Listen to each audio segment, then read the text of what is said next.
What's going on, everybody? I'm pro singer David Braley, singer-entertainer based out of Phoenix, Arizona, and today I'm checking out more music from arcade games. This game is called Cuphead. I've never played it. You don't want to watch me play it. I'm crap at video games. However, it has music, and this song is called Floral Fury, so let's check it out.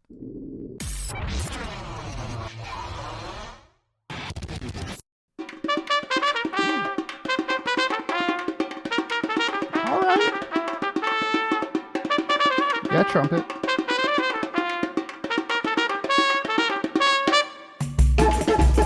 Ah!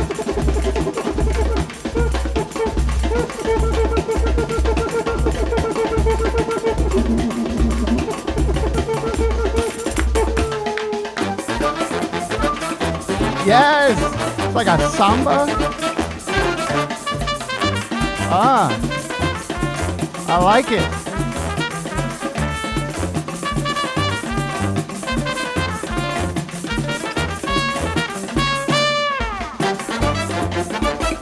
Those triplets on the background? No, not anymore. Yes, great piano.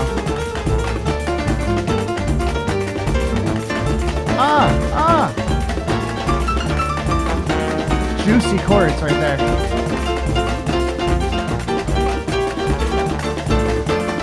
Great composition.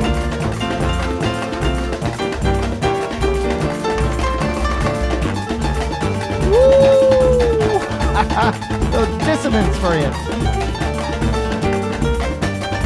You know, often they talk about people talk about jazz, and they say that jazz piano players play with mittens on. That's what it often sounds like, because you get all this dissonance, and it sounds like some notes don't fit.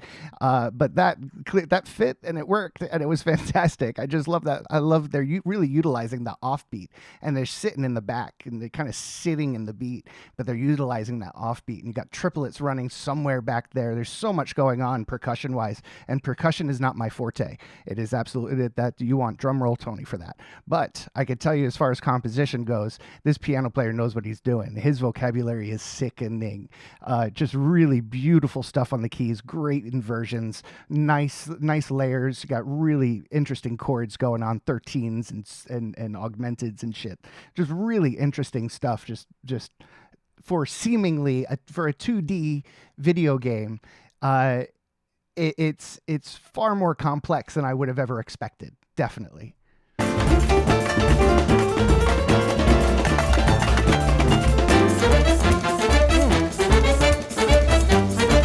Yes.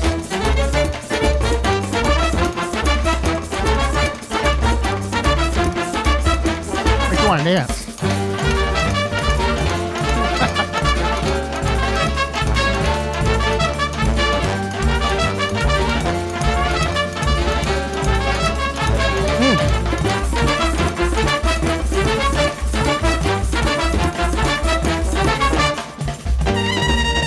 All right, trumpet.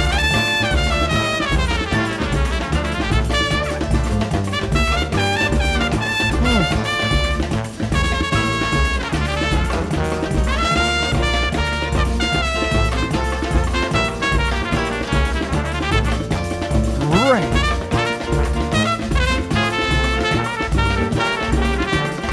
Yes.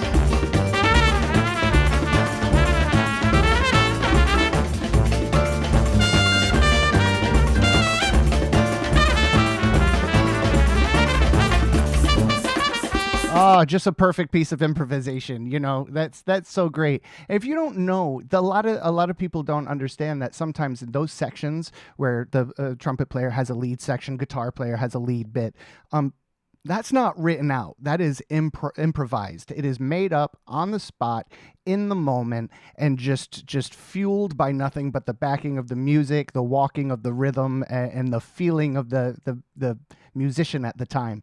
And that was just perfect. Followed the chord structure, followed the outline. It was a great piece of improvisation. Really enjoyed it.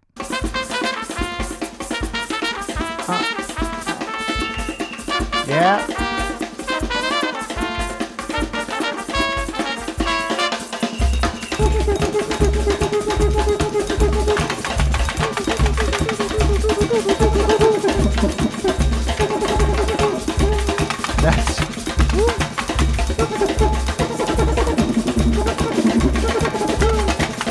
I don't know what instrument that is, but it's a wild sound, isn't it?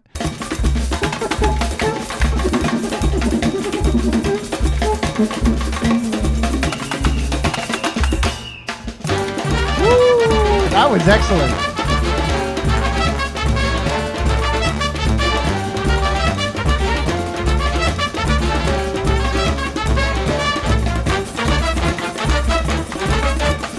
Yes.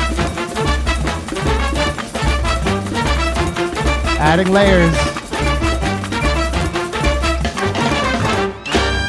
Oh, cool ending. Bow. Very nice. Very nice. I love those pieces. It reminds me of sitting in front of sitting and watching live big bands on contracts that I've worked, whether it be in a hotel, casino, or in a ship.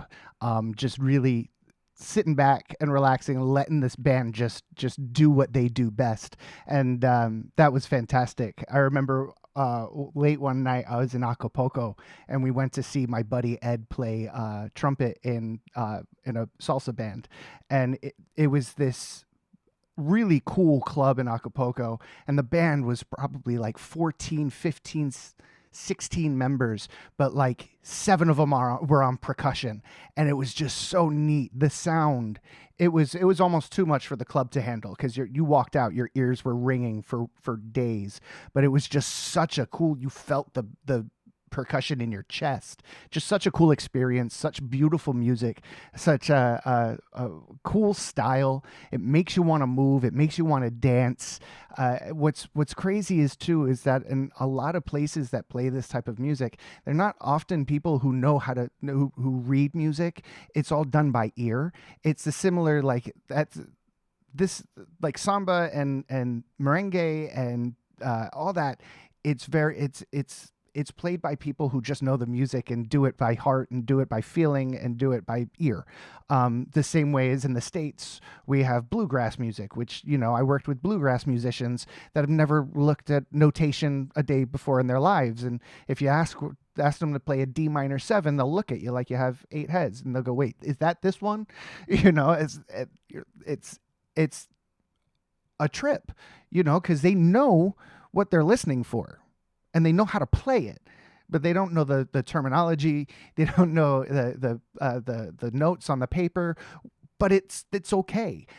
There's a school of thought that has people believe that learning music theory, learn in depth, can actually hurt a musician and limit his creativity or his ability.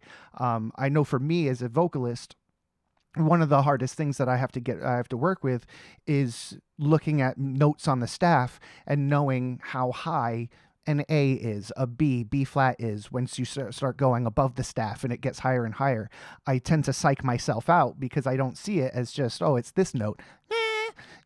I think of it as, oh man, it's high. I got to prepare for this. I have to use extra breath. I got to, do this and do that. And I overthink it, and I end up cracking on high notes. But this is in the past. I used to end up cracking on high notes just all by overthinking because I knew too much. Whereas if I just went by sound and trusted my gut instinct and trusted my instrument, I would never have these problems because I wouldn't know the difference between a high A and a middle C. It's one of those crazy things that sometimes too much information can thwart your own intention and abilities. Sometimes it's crazy. It's like overstimulation, overthinking. Because overthinking can stop you dead in your tracks for anything. Overthink anything and it could blow up in your face. So yeah, it's just it's a beautiful culture. It's a beautiful style of music.